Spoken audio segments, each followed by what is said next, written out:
If you sell based on trust and expertise, then I think you need a platform to communicate your perspective on the world and demonstrate your expertise. So in my world, my platform is my email marketing newsletter. So I send an email out 5 days a week to my list. But your platform could be different. It could be a YouTube channel. It could be a podcast. It could be a book.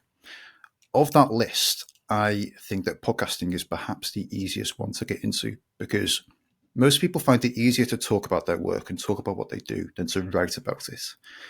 You know, to get going in podcasting, all you really need to do is invest a little bit of money in a mic, find a quiet corner in your home that doesn't have kids running about, and get going. So the first sort of 45 episodes of this podcast were basically just me in a quiet corner of my house, talking into a microphone, recording on Audacity, which is an open source audio recorder.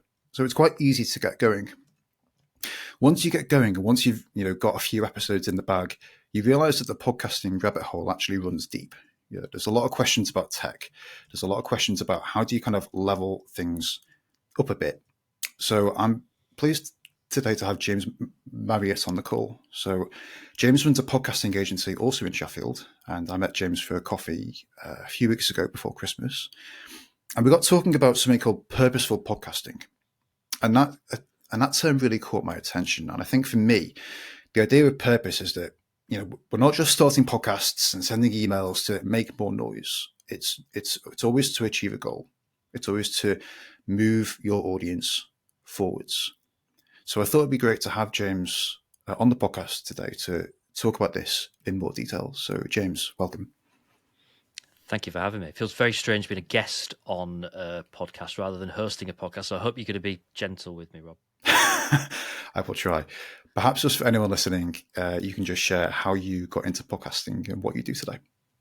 Yeah, sure. So, audio in some way or another has kind of been my whole life, really. So, I presented my first radio show when I was 14. I'm not sure if my voice had broke by that point, but that's kind of real early days. Even when I was at school, I was kind of bitten by always wanting to be involved in audio and talking and communicating to an audience. But actually, my first proper job when I was 18 was as a writer. So I went into newspaper journalism. I was a newspaper reporter for 3 or 4 years.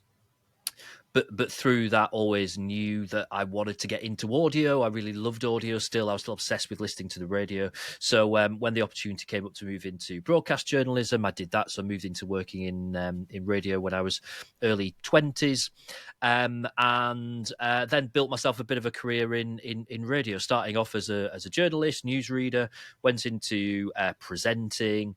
And ultimately, I kind of reached a bit of a crossroads where radio doesn't pay particularly well because there's a lot of people that want to do it.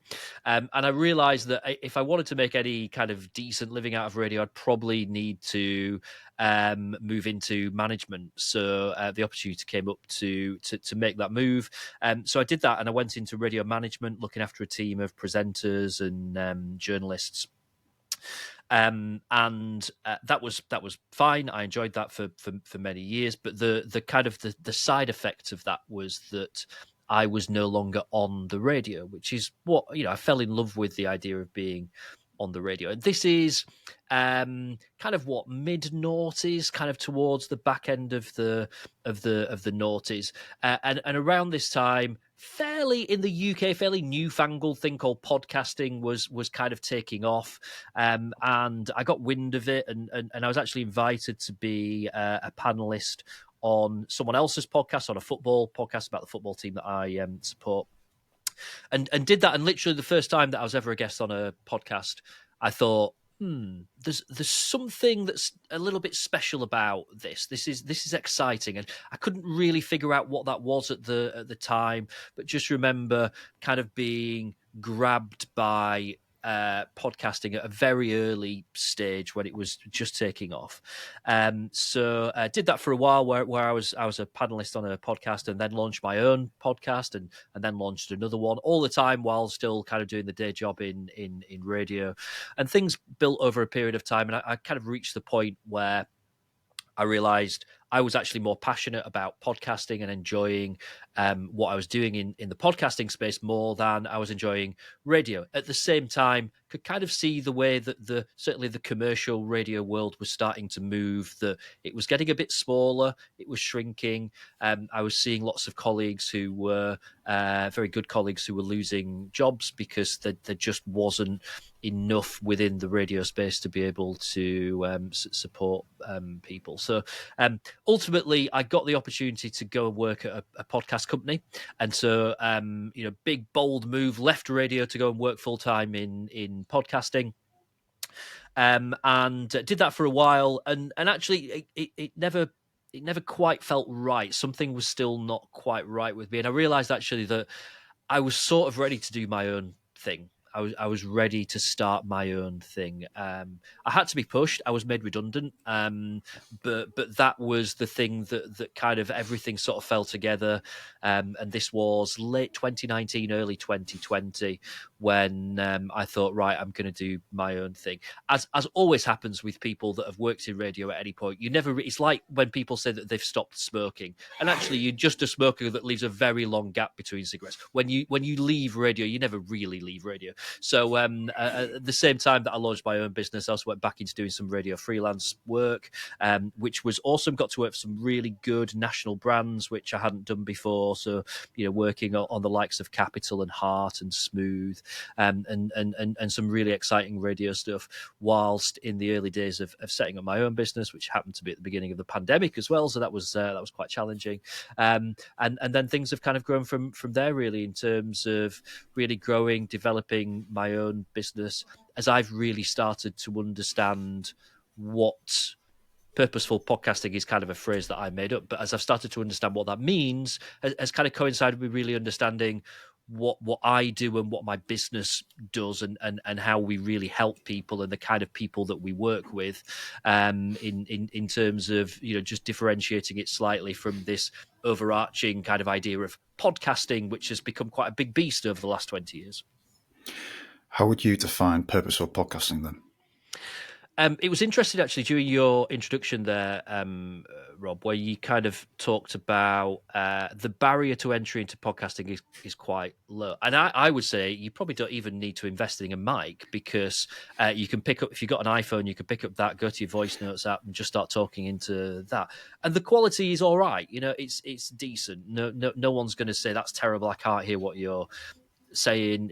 It's all right. So actually you could start a podcast without really having to invest anything. And I say this to people, I don't try and hide the fact that you can do that. You can use there's free editing software that's out there. Audacity is free to download and to use, and Spotify for podcasts is a free hosting platform, and it's all right. It works. It does what you want it to do. So you can absolutely start a podcast for free, and it is very easy to get going in podcasting.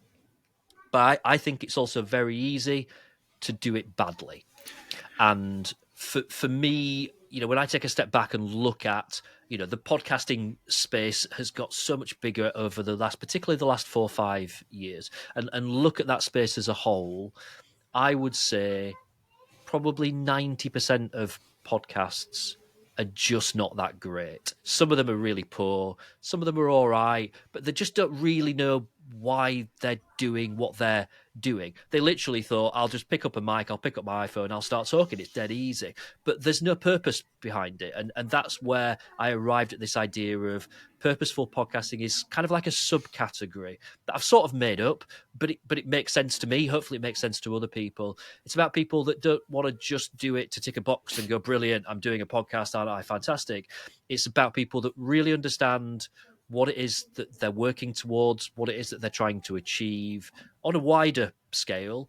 But where does podcasting fit into that? How can podcasting help them achieve this thing that they're working towards, this thing that they're trying to do? And the most important thing that I think about when I'm talking about purposeful podcasting is, who are you trying to talk to? Because podcasting allows you to literally talk to people, but you can't talk to everyone. If you do a podcast and you think, it's going to appeal to everyone, well, however billion people, 9 billion people in the world, they're not all going to listen to your podcast, mate. Sorry to tell you that, but they're not. So you need to really understand which bit of that 9 million you want to try and engage with your content, and then talk to them. That's what podcasting allows you to do. It allows you just to talk to those people. But if you don't understand who they are, you can't engage them. You can't talk about the stuff that they really care about. So that's what, when I talk about purposeful podcasting, that's what it's about. It's about people that really understand what they're trying to achieve, and they really understand who they're trying to talk to. And naturally, that kind of means it's mostly businesses and brands, because they're already on that journey. They've already got an idea about what it is that they're working towards and what it is that they're trying to achieve. And that doesn't mean that people that want to start a podcast just about something that they're really passionate about can't also achieve that. But you've got to build a business plan around it as well. You've got to understand, not necessarily a business plan, but you've got to understand, well, why? Why are you doing it? And it's a bit more difficult in those situations. It makes a lot more sense with businesses, which is why, you know, my business ultimately has sort of morphed quite naturally into being about, I don't like saying corporate podcasting, because I just think it sounds a little bit rubbish, but you know, purposeful podcasting, and that generally is businesses. I think as well, like if you start a podcast that nobody wants and you're just doing it as a marketing hack because somebody has told you that podcasting is the next big thing, so you should have a podcast, it's going to fizzle out. Like you're probably going to record about 10, maybe 15 episodes. The internet's going to yawn in your face. You're going to ask, well, oh, this isn't doing it's not the magic button that I was led to believe. And then it drops. So I think there has to be some fire under it. There has to be like a real reason why. Like for me, initially, it was because there was a bunch of stuff I was trying to get off my chest and sort of sort out in my own head. And it's kind of evolved from there. And I think that fire behind the podcast can sort of evolve as you go as well, because you're always changing as well. But it's not just a hack. Yeah, and I think you're probably a really good case study in that sense. For me, the work that the factors that make or break whether a podcast does well are probably the stuff that happens before a microphone is ever picked up. So it's the strategy, it's that work to really figure out where you're going to fit into the market, who you're going to talk to, and if you don't do that, people tend to set off at 100 miles an hour and really enjoy it. Podcasting's fun; it is fun, but that does wear thin, and there will reach a point where, you know, you have a week where you think, oh, I've got to do the podcast this week, and this thought starts to creep into your mind where you think, why am I doing this? What's the point of this? You know, this takes up quite a lot of my time. You know, to do an hour-long podcast is going to take, at very least, it's going to take an hour. Realistically, probably 3-4 times that in terms of planning it, getting a guest on board, editing it, doing all the other stuff that you need to do. So, you know, it's going to take at least half a day, probably a bit more of your time. If you've got a team, you can get other people involved, great, but it's taking up their time. You know, it will take up time. And there's a phrase for this, it's called pod fade, and it's people that set off, you know, really kind of all guns blazing, thinking, I'm going to own podcasting, I'm going to smash it. And then 6 months down the line think, well, I'm not smashing it. Why am I not smashing it?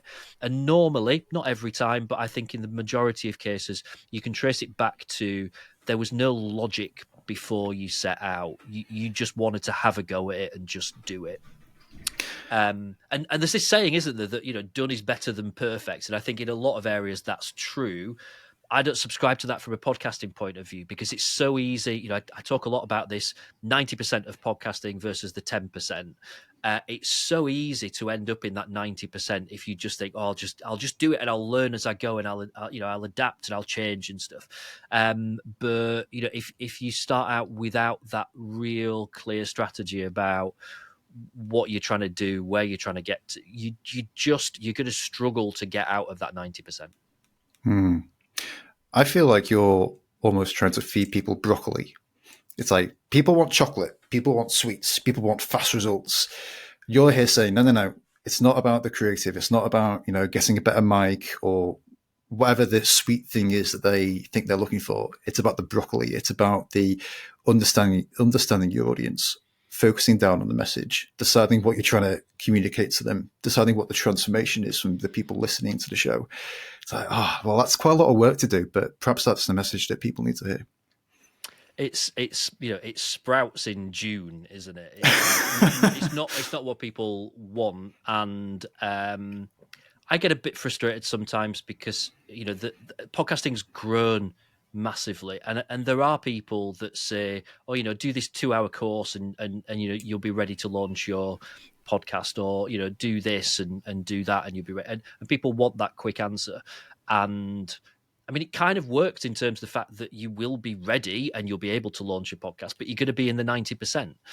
It does take time, and a lot of it is just talking. It's throwing ideas about.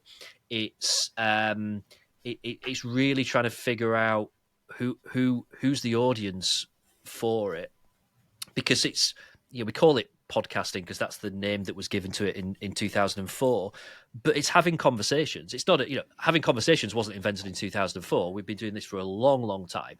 Podcasting was just a new vehicle that allows us to capture those conversations and make them available on a wide scale. That's all it is. It's a vehicle. There's good conversations and there's bad conversations, but whether or not the people that you want to engage are going to be interested in those conversations, that's the only thing that you really need to worry about. Yeah, the term I've been thinking about recently is podcasts that matter. And a podcast matters because it changes the world in some way. And that could be in a small way for a very defined group of people. But those are the conversations that matter. And those are the ones that we need to use this vehicle to spread to more people. Yeah, that's a great phrase. I love that. And yeah, absolutely agree. It is about conversations that matter, saying stuff that people are going to give a damn about. And it's not really that much different to any other form of marketing when you kind of strip it all back. The way that you approach it. It's really easy just to jump on LinkedIn and just start, kind of typing any old nonsense and thinking, I've got some likes, I'm doing well, but it will fall to bits if it doesn't have, if it doesn't matter, if you're not saying stuff that's actually going to make a difference. There's an old direct mail rule of thumb that says that your success of a mailing will come down to 40% having the right audience, 40% having the right proposition, and then 20% comes down to the creative. So I think there's a tendency, and I'm thinking this applies to podcasting as well, because the tendency is to worry about the creative, but then to neglect the audience, and I guess the proposition being the proposition of the podcast. What are they going to get? And I think if you can nail those two parts first, then you're probably 80% of the way there. And then even if you're recording into your phone or using Audacity or however you want to get going, then you can work on the 20% later. Yeah, that's interesting. I've never really thought about putting numbers on it. I think in podcasting, content is very much king, and I do think it's a slightly different proposition to things like emails, where you may do an email newsletter that starts off with item one being kind of content led, but then you've got kind of a bit of a sales message, and here's a new package that I've launched as the third item in it. Podcasting, I think has always been a bit different in that it's not a platform to try and sell. It is about awareness. It's about engagement. The selling should come from that strategy that we talked about earlier. If you're engaging the right people, then hopefully when they're ready to buy from you, they will buy from you. So in terms of how you put numbers on that, I don't know. That would be an interesting exercise to sit down and kind of play around with that. But I've had conversations before with people who've said, oh, well, we're thinking about doing a business and we're going to chat to different members of the team about what we do. And I go, okay, I mean, that's fine. You could do that. I could help you do that. But I'm not sure anyone's going to listen to it, because why would they care about that? They go, well, why, what do other people do business podcasts about if it's not about talking about what they do as a business? And I'm like, is that what you do in your other content, in your other marketing? Are you just telling people what you do? Are you not, there's no further kind of delve into what people care about. And they go, oh yeah, we write these blogs. Blogs are always a good starting point. Like if you could write a good blog, you can do a good podcast. You don't just want to sit there and read it, but if that's a topic that people care about and they engage, then there you go. You've got your topic for a podcast episode, and just make people realize that it does need to go a little bit deeper, and it does need to be content led. And look, maybe I'm a little bit of a purist. I would always say to people, I don't really know nowadays whether or not recording a podcast on your phone is ever really going to be good enough. It's all right, but I do think that there's certain things that you need to do to nudge you out of the 90% and into the 10%. And one of them is hitting a certain level in terms of sound quality. And that doesn't Mm. mean you've got to hire a studio or convert. You're not going to start ripping stuff out of your loft and turning it into a podcast studio, although it's a lot of fun doing that, trust me. But kind of like a decent microphone, which doesn't even need to cost more than £100. Using, we're recording on a specialist podcast recording platform now that you use. It's what I use for the stuff that I do and what I suggest to clients. It's not hugely expensive, but it's a step up in terms of quality than what you'd get from recording on something like Zoom. And I think if you use Zoom or Teams or something similar, when I listen to a podcast, I can hear it's being done on Zoom, and you can hear where the Wi-Fi is having a bit of a hard time and it's kind of dropping out, and then it freezes for a second and then it speeds up when it's kind of catching up with their voice. I just think you're never really going to move out of that all right category into the outstanding purposeful category while you're doing that. So that it Especially tends for not to be longer very popular, podcasts. that, but I do think that that's important. If you're asking people to listen to you for like an hour and the audio quality isn't great, eventually there's something slightly grating about it. I mean, there will be some. If you think about your audience as a pie chart, there'll be some part of the pie that will never notice, and they'll listen to everything you have to say, and it won't cross their mind. But there will be some part of the audience that will. And for every business, that's going to be different because it's going to depend on the audience. Like if you're doing a podcast about audio equipment, then this is pretty critical. Like you need to get to sort of minimum viable product for podcasting, in order to put out a podcast about audio equipment. But it's worth thinking about for everyone, I think. I sometimes think about it a little bit like, when you're doing like a Google survey or something, and you answer questions and you click next, there's a little progress bar, and every time you answer one, it just moves on 1%, and you think, oh, blimey, it's only 1%. But kind of, if you think about using a decent mic, that gives you an extra 1%. Using a recording platform is going to give you an extra 1%.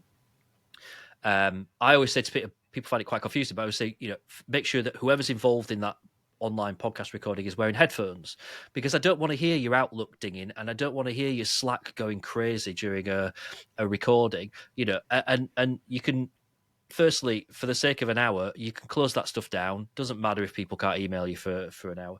But there's other things as well, and other reasons why wearing headphones just makes a huge difference in terms of your sound quality, and is going to help you get that another extra 1%. And that's the stuff that nudges you into that kind of outstanding category. But let's go full circle here, back to the point that is still about content, right? It doesn't matter how great your equipment is. If the conversation you're having is rubbish, and you're aiming it at the wrong people, and there's no direction to it, and you're not really sure what it is that you're trying to achieve from it, no one's ever listened to a podcast at the end of it gone, well, that was boring, but the sound quality was brilliant. What fantastic microphones they'd got. If it doesn't engage with people, they're switching it off. So one doesn't account for the other. But similarly, I think you can do a really good podcast recording with someone, and if the sound quality is just really, really rubbish, it's going to be a barrier, partly to people's enjoyment of it. But let's remember that what we're doing here, particularly with business podcasting, it's a reflection on our brand. So if you've cut a few corners, then people might think that was a really interesting conversation, but do I want to work with that person? Because it just sounds like they just kind of fly by the seat of their pants a little bit. They cut a few corners. They don't do things properly. You don't want that to be what impression people get of your brand. No. I think you can get to podcasting Basecamp quite easily, because you don't have to go for the full Joe Rogan setup. I mean, you might get there eventually if that's what you want to do, but you don't have to do that at the outset. You can just get to Basecamp. You can use, a podcast studio. You can, invest a little bit of money in a mic, and I just think it goes a long way. Yeah, absolutely do. And I said earlier, you don't need to book a podcast studio, but it's a great option because there's loads of them now. There's some really, really good ones where we are in Sheffield. There's a podcast studio in the centre of Sheffield. There's a really good podcast studio up in Wakefield that I use. There's a couple in Leeds. Wherever you are in the country, there's probably podcast studios that you can book, fairly cost effective, and that immediately means, right, well, that box is well and truly ticked. You don't need to worry about that. And what does that mean? It means you can just concentrate on what's coming out of your mouth, what you're going to talk about, what you're going to ask, what you're going to, if you've got a guest involved, maybe a couple of guests involved, where do you want the conversation to go? It immediately, everything is just about content. So there's loads of options. I would say to people, contact someone like me. You know, have a chat with someone that kind of knows their stuff a little bit and can just help you answer a few of those early pointers and get you to a point where you're ready to go. At what point would it be worth someone considering going and hiring a studio, and what sort of investment roughly might that be? Because obviously there's a return on investment, so there needs to be the audience, there needs to be the outcome from it, I guess. Yeah. At what point is it worth someone investing in something like that? That's really a question for themselves in terms of, well, where do they want to be in that? I talk about podcasting being this jar, and there's this 90%, and then there's the 10% at the top, and actually there's a 10% at the bottom, which are really bad podcasts. You know, where do you want to be within that? And also, you know, I think, what else is there in your space? What are other people doing? There's not really any new ideas anymore in podcasting. If you come up with something, chances are someone else is probably doing it already. But most people are doing it probably quite badly. So there's an opportunity for you to be better than what other people are doing. So, you know, figuring out where you want to be within, you know, your niche in podcasting will help you figure out whether booking a studio is right, whether or not it's something that you want to do from home, figuring out what kind of guests you want to chat to. If you're going to be talking to people around the world, there's maybe not all that much to be gained from investing in a podcast studio, because people, unless you've got unlimited budget and people are willing to fly in from Texas or wherever, chances are you're going to be doing it remotely. So, you know, just kind of be realistic and figure out what's going to work for you, what's going to help you get to that point that you want to be at within the podcasting space. Perhaps there's a In hybrid terms of, option. yeah, there could well be, and you know, a couple of people that I work with that we use a podcast studio will have some guests that come in person and some that we connect to remotely, and obviously it means that, you know, their sound quality at their end is going to be as good as possible. There's a whole kind of subcategory, and it's a podcast of its own in terms of where video fits into this stuff. But you know, particularly if you are really keen on capturing some good visuals from your podcast recording, being in a studio is going to look better than being at home. I do think the world is incredibly understanding post-pandemic, that the fact that people are doing stuff at home, people don't have home studios. You might have clothes hung up in the background, you might have other stuff going on. I'm not sure people really care about that all that much. But you know, if you're really keen on making an impact with the visual side of your podcast as well, then, you know, hiring a studio is going to really help with that. In terms of cost, by the way, you know, if you look at it on an hourly basis, they range from probably £30 an hour up to £50 an hour, somewhere within that range. And often most studios, if you think, well, I'll do 2 or 3 episodes in one go, if you know, kind of like a half day or a full day session is going to be more cost effective than that. It's going to cost more the further down south you go, particularly in London. Your podcast studio is going to cost more. You might expect to pay more for ones where maybe you've got someone doing like a live video mix of your podcast. There's all kinds of add-ons and stuff like that that's possible as well. I wanted to ask you about video, actually. So a lot of the podcasts that I follow do seem to be embracing video Yep. as one of the ways of consuming it. And it's up to you, because you know, you can still download it on Spotify or use a podcasting app and get the audio, but it's almost like they're video first. And I wondered if that was a trend that you were seeing. So there's a kind of a fundamental question here about when I talk about podcasting, I by default I'm talking about audio podcasting. And that's, I talked about my background at the beginning. That's because I come from an audio background. But that's not just kind of from a practical point of view. Like, there's a reason that I fell in love with radio, and it's not because people can see what you're doing in a radio studio, because they can't. It's about the fact that our voice is such a powerful tool to communicate with people. And what I always loved about radio is people generally would listen to it in the car while they were commuting to work or doing whatever. You're able to communicate with people in situations where you can't watch the TV while you're driving a car. So you're able to communicate with people in much more kind of personal situations. Now, podcasting took that and turned up the volume to 11 in terms of the fact that you find people listening to podcasts while they're out running and going for a walk and at the gym and cooking tea, all kinds of stuff. People tend to listen to podcasts in with headphones on. It's very personal. It's your words going straight into someone's brain. And I think one of the great values of that is you can do it anywhere. So you can listen to a podcast while you're out on a run, for example. If we then introduce, well, it's a video podcast into that equation, are you going to run and hold it? It doesn't really work. Like watching a podcast while you're driving, that doesn't really work either. So my kind of stance on this has always been audio podcast, video podcast are two separate things. And it doesn't mean you've got to record two separate sessions. You can just video the session. But in terms of what you do with that stuff, they are separate formats on separate platforms, realistically probably aiming at different audiences, because those people who are going to listen to a podcast in my experience are not people that then later in the day will say, oh, I'm going to watch a podcast now. People tend to be favouring one or the other. I think there's a younger generation growing up, by the way, that are much more fluid in that, and this will change over time.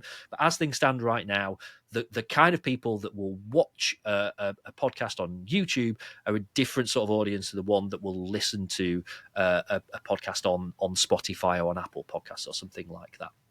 So if you think, oh, I'm going to do a video podcast, what I say to people is, what does that mean? Like, when you say a video podcast, what do you mean a video version of your podcast? So, you are audio primarily and you're going to do a video version of it? Or does it mean that you want to create a video version of your podcast? You basically want to make a video for YouTube, and you might strip the audio from it and release it as a podcast, but your video first and audio comes in second. And that's kind of how I see it, that you've got to figure out, well, what are you first? Where is your primary audience? If you're aiming at, kind of C-suites, business owners, entrepreneurs, personally, I think audio is probably a better route to being able to get their time.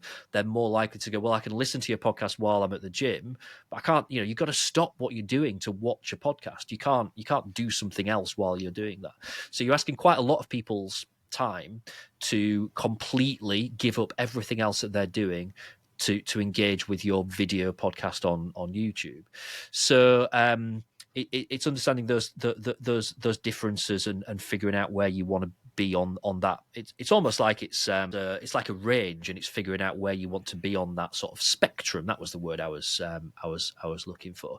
And there are kind of halfway houses as well, because I'm a big fan of saying, it's an audio podcast, but you know what? We'll capture the video, because why not? We'll set up a camera, we'll capture it. And you don't need to do full video versions. You could just use this as clips on things like social media that grab people's attention and engage them. And it's all right to think, I'm gonna get the video from it, but I'm not going to do full video versions of your podcast. It's about understanding who's your primary audience, who you're trying to engage, where are you most likely to engage them, where are your efforts best spent. The other thing, by the way, and this is worth pointing out, video is tons more expensive. However you do it, it's more expensive to capture video, it's more expensive and more time consuming to edit video. So you are jumping up a league in terms of your sort of outlay, whether that's your time or whether that's cold hard cash. You got to ask, what does the video add? And I think if I might publish the video version of this just for anyone who randomly wants to, see my face and your face. I guess seeing people's faces as they're talking perhaps makes it a bit more engaging. But ultimately, there's not a lot of benefit to watching the video. than to listening to the audio. You know, you're sitting in your loft. I'm sitting in my dining room. There's not anything added to what people get on the video experience. So then you're looking at adding extra images, or you're looking at adding in extra elements to the video to add in some value to that, and that's going to take time and that's going to take skill. It is tricky, this, because I think particularly with remote podcasts, you know, you're right. The room that I'm in, the room that you're in, is it that engaging from a video point of view? And if you kind of imagine, you know, 30-second clips on LinkedIn and Facebook, that's fine. But you know, as kind of full video versions, Stephen Bartlett's probably the best and worst thing that's ever happened to podcasting, because that's the standard that people talk about. People come to me and go, I want to do a podcast, I want it to be a video version, and I'm waiting for them to say it, and they go, I want it to be a bit like Stephen Bartlett's podcast, because it's what everyone says now. That's become the gold standard. But then they'll go, I want to do it from home, and I'm like, well, you can't achieve that same, you know, you're going to have to hire a studio. If you watch that, there are various different camera angles, so you're probably going to need at least 3 cameras, one on each person, one on a wider shot. If you've got more than one guest, you're going to need another camera on them.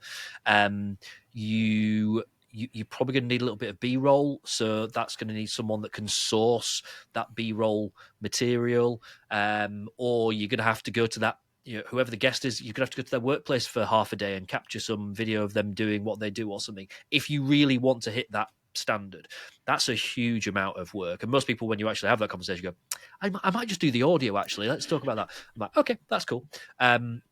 So, yeah, you know, I'm similar to you in that I think I'm still figuring this out. I'm not sure I've reached a real point where I go, this is how video podcasting can work, and I think it's different for everyone. If you've got the resources and you really believe that the audience that you're trying to engage are more likely to be hanging around on YouTube and engaging with stuff in YouTube, and you go into it with your eyes wide open in terms of the work and the commitment that's going to be involved, brilliant. It can work. It really, really can. For most people, realistically, I'm not sure that is where the magic is going to happen for them. I think it's audio. Yeah, I think I'm mostly just exporting sections to use on social, and it's, you know, 60-second clips, Yeah, stuff like that as like a trailer. And, you know, you can export stuff like that from, you know, the platform that you're using. So we're on Riverside at the moment, and you can export sections, and you can tell it, you know, do you want a square video for LinkedIn or a taller one for a story format? And it does quite a good job at that. And it means that you can start to build up more assets to promote individual episodes. But yeah, I agree. I think it's worth making it mostly about the audio, especially just for the mobility elements. Like, the reason that I got into podcasting as a consumer initially was I think someone referred me to a podcast once, and I started listening on walks. So I used to walk into the centre of Sheffield, and I'd work for a few hours, and on my walk down, that would be podcast time, and it'd take me about an hour. So I could listen to a couple of podcasts on like speed and a half or double speed, depending on the show. But it was being out and about. It was being out in nature and just listening to someone. And I just don't think you get that. The other thing that struck me was that your voice has a resonance. Like, it literally creates a vibration. And that vibration is going to resonate, you know, in conjunction with the things that you're actually saying, but your voice is going to resonate with certain people. People are going to listen to your voice and think, yeah, I trust that guy or girl. And I think that he or she is a valid person to solve the problem that I'm facing. And they'll feel that from listening to your voice over a period of time, based on the things that you're talking about. And it's the audio. It's not the visuals. It's not the video setup. Yeah, I mean, look, we've mostly talked, haven't we, about kind of the more practical side of this. We've not really got onto this whole thing about why would you do it? Why would you do a podcast? What are the benefits? But, you know, that thing about you know, literally being able to position yourself as an expert in a topic, and there's so many different variations within that. But, you know, that's just magic, and that's really hard to do by by writing stuff down, and I've got so much respect for people that can do that. I think people that copyright and are able to produce amazing written material that does that is just fantastic. But I always use this thing, and I tend, when I'm doing presentations and doing talks at groups and stuff, I'll tend to start by saying, "Look, have you ever been halfway through an email to someone and you've thought, oh, balls to it, I'll just pick up the phone and ring them," because it's just easier to get things across with our voice, and the more complicated something is, the more, perhaps even the more controversial something is, the easier it is for us to be able to use our voice to get that idea across to someone. And that for me is just part of the magic of podcasting, is that you people can't misinterpret what you're saying in the way that they could do with a text. I've various times I've fallen out with people because they've sent me an email. I thought that's really rude, and then when I speak to them, I'm like, "Oh, you meant it like such as." Oh, so I totally misunderstood that, and that's why I say, a huge amount of respect for people that can actually get things across properly in written material. You using your voice to do that sidesteps all those issues, and it just allows you to communicate directly, with someone, and that for me is magic. Just looping back to the why start a podcast idea, I think we take attention for granted. Like, we assume that when we put out an email or a blog post or a podcast episode, it's tempting to assume that people are just going to listen to it. Yeah. Whereas actually you're competing for someone's attention, and your ideal clients can only pay attention to so many people, to so many things. So if you're asking them to listen to your podcast, that's potentially quite a lot of attention that you're asking for. That's quite a decent slice of their time. Like, if you think about me and my walks around Sheffield, I've only got space in my head for 3 podcasts at any time, potentially. And those kind of, rotating. It depends which one is addressing a problem that I'm currently facing, or which one is something I'm currently thinking about, or which one is topical. So, that list kind of adjusts over time. But you're trying to get into that top 3, and there's competition. There's other things vying for their attention. So why are they going to listen to yours? Yeah, you've got to be good. This is the thing that we go back to in terms of just thinking, "Oh, I'll just have a go at it." That's not going to cut it. You are not going to get into people's top 3. So, and I think that's a great way of thinking about it. And I find it mind blowing that I've worked on, I don't know how many, probably hundreds of podcasts now over the last few years, and every single one of them has got an audience. And in some ways, it's mind blowing that anyone listens to your podcast, isn't it? You just think that there's however many, there's 4 or 5 million podcasts in the world now vying for people's attention. You've got Netflix with unlimited content. You could, if you started watching everything on Netflix today, you would die before you got to the end of it. It is just impossible to watch everything that's on there. There's however many TV channels. There is millions of hours of content on YouTube. There's all this stuff that's vying for people's attention. The fact that anyone gives half an hour of their time to listen to you is mind-blowing. That's just amazing. That's brilliant. But it comes down to, if you can talk about something that people give a toss about, then you're going to be able to engage with them. There's a whole different equation in terms of how do you make them aware of it? How do you get in front of people? That's a totally different kettle of fish, and I think we could probably do an entirely separate podcast episode talking about that. But if you can talk about stuff that people care about and do it better than someone else is doing, then you've got a chance of being in their top 3. And I love thinking about it in that sense now. I'm massively oversimplifying, aren't I? In a lot of ways, I think it's not rocket science. That if you can talk about stuff that people care about, then you've got a good chance that people will listen to you. Those little things, I talked about that Google survey, those little things that give that extra 1%, that extra 1%, that extra 1%, they might be the difference. And they might be the thing that just get you over the line in terms of people going, "Oh, I really like this. This is, I'm going to replace that podcast that I used to listen to. I'm going to listen to this because it's sound quality is better, or their episodes are shorter. Sometimes people end up going too long, and you can win in a marketplace by doing more concise content and getting the same stuff across in a much shorter time.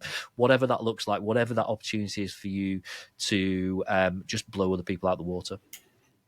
I feel like the direct marketing principle of RFM applies here. So RFM is recency, frequency, money.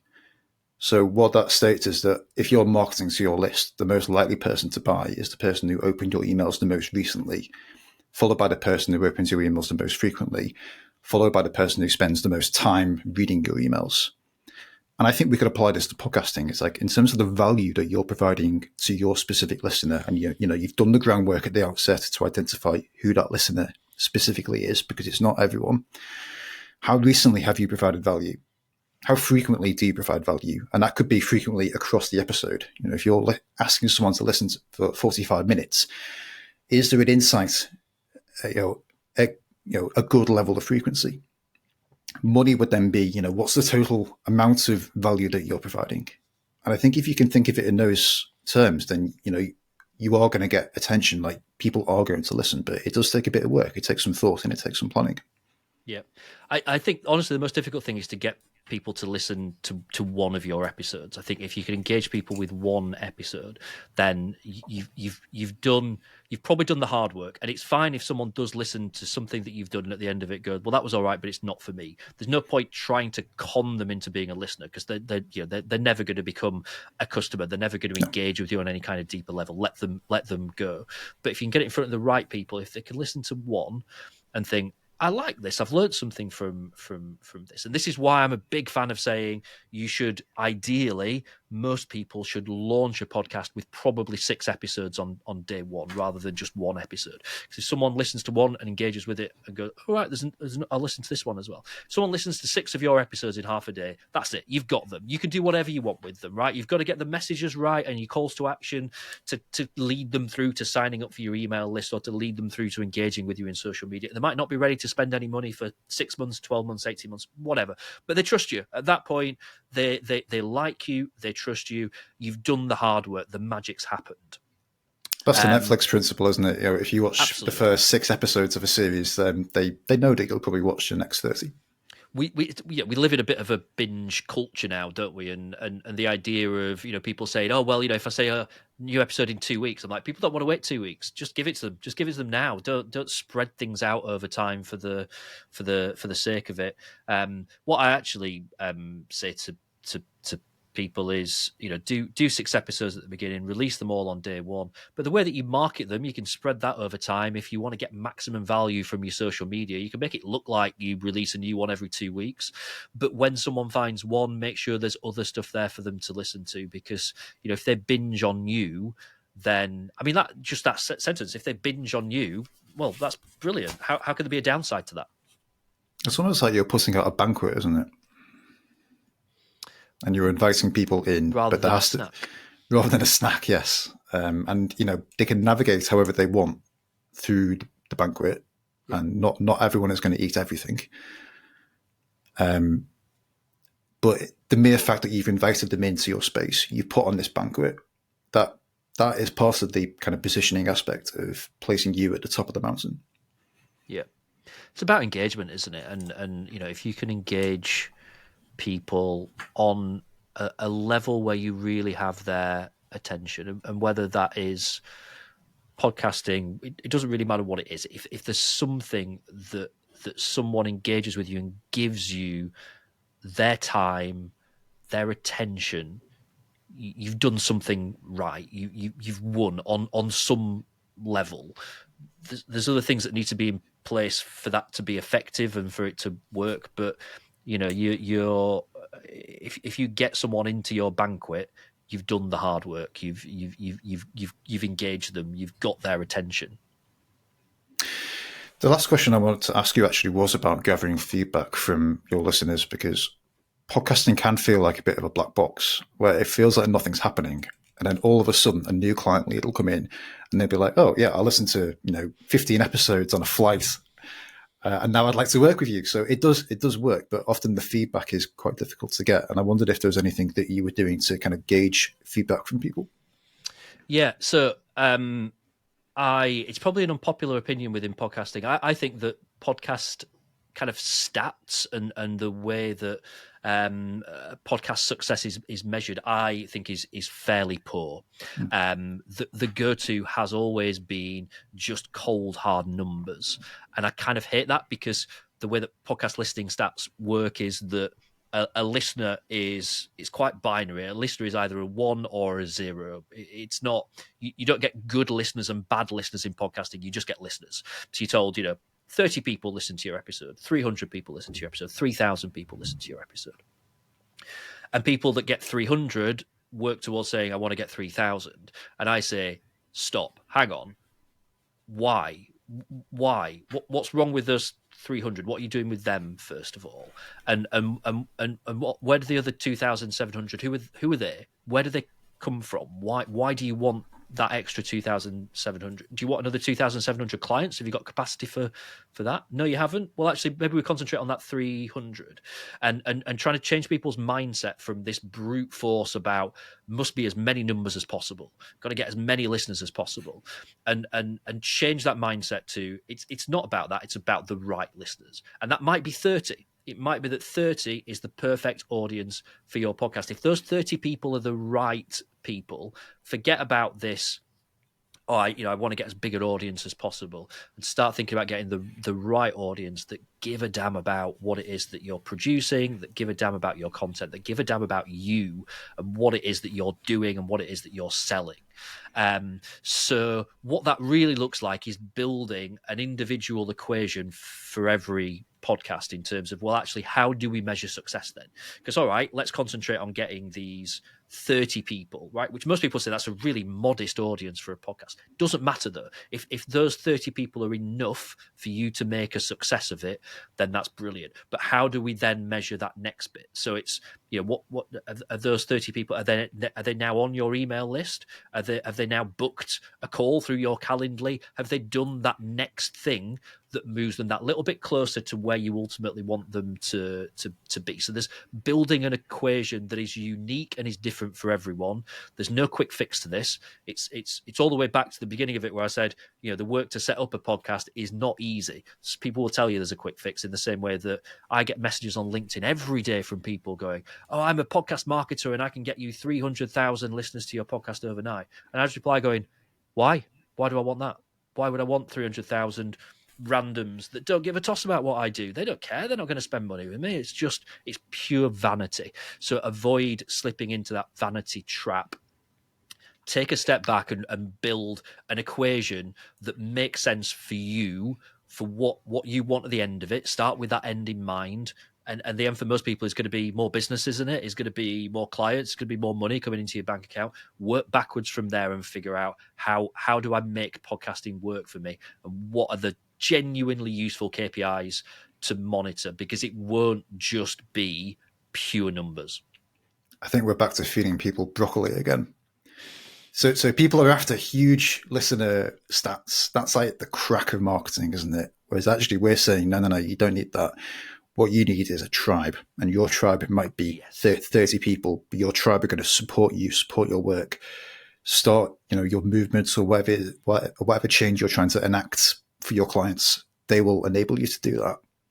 And actually what we're talking about in terms of the metrics, then it's more on the conversion side. It's more like, well, perhaps you have a unique next step that's placed within the podcast, so that that anyone who books that specific call has come from the podcast. So then you can start to gauge over time, and don't just give it a few weeks or a month or the first 6 episodes. You probably want to commit to it for a period of time. But after 6 months, say, you might want to look back and say, well, okay, how many people have filled in that, or have they just gone to my website and and done other things and then told you afterwards that they've listened to 15 episodes on a plane? Because that also can be taken into account. Yep, absolutely. I say to people, don't even worry about those kind of KPIs, numbers, and stuff like that until 6 months at the earliest. And realistically, it's going to be 12 months before you start to get a real picture. Which is why having faith in your strategy is going to be so important, because there will be dark days where you think, oh, I'm struggling to get a guest this week, this month. maybe it's time to just pack this in. You've got to really believe in the direction that you're going in, and then when it does all start to fall into place, because it doesn't work for everyone, but most of the time, if you do the hard work, you will get the results at the end of it. The other thing that I would say as well, and this is, I used to feel a little bit kind of dirty kind of talking about this as if there was something wrong with it, but it's kind of all right to do a podcast where it's not necessarily about who listens to it. It might be about who you invite on as guests. It might be about your strategy is there's all these big decision makers and I've messaged them on LinkedIn and they don't reply. They've read it, they don't reply. I can't get the attention of these people. So you think, well, actually start a podcast. You go to them and go, hey, I'm doing this podcast. You're the absolute expert in this area. There's no one else that I want to chat to about it. Very rare that people would say no to that. Most people will accept invites to go on a podcast because why would they not? It's a chance to talk about themselves, talk about their story. It's great for them. So your strategy could be based purely around who you find yourself sat opposite, be it in person, be it virtually, that you would struggle to get that time with otherwise. And at the end of it, if you then say, look, are you up for having a chat maybe about how we could do some work together? Often it's their idea. They go, really enjoyed this. Can we have a chat about what it is that you do? Because it'd be, great to do. That's all right. It's all right for your strategy not to be about audience, about something else. And that's just an example about how you could use guests maybe to help you achieve this thing that you want to achieve through podcasting. You're still providing value for people. You're still doing it the right way, and there's other kind of things as well whereby you go down a route that's non-standard in terms of just being about listeners, and building an equation that works for you for your podcast. There is a networking effect between you and the guest, and it just deepens the relationship because it allows you to get to know people a little bit better.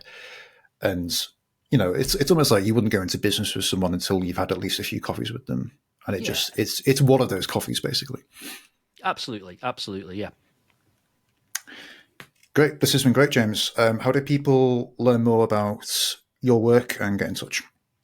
Sure. So my business is called Sound Media. The website is wearesoundmedia.com. I'm probably most active on LinkedIn. If you search for James Marriott, I'm the one that's got a little pair of headphones that look exactly the same as the ones that I'm currently wearing next to my name. And connect with me on LinkedIn. That's where I'm most active. I'm always up for having a chat with people, even if there's been something that's just the tiniest little thread of something that's been mentioned that's made you go, okay, that might work for me. That's interesting. If you want to have a chat, I'm always up for that and kind of feeling ideas out with people. So drop me a line. And good luck feeding people broccoli, because I believe that's what the world needs. Hey, it's good for you. I'm up for it. Yeah, indeed. All right. Thanks, James. Thank you.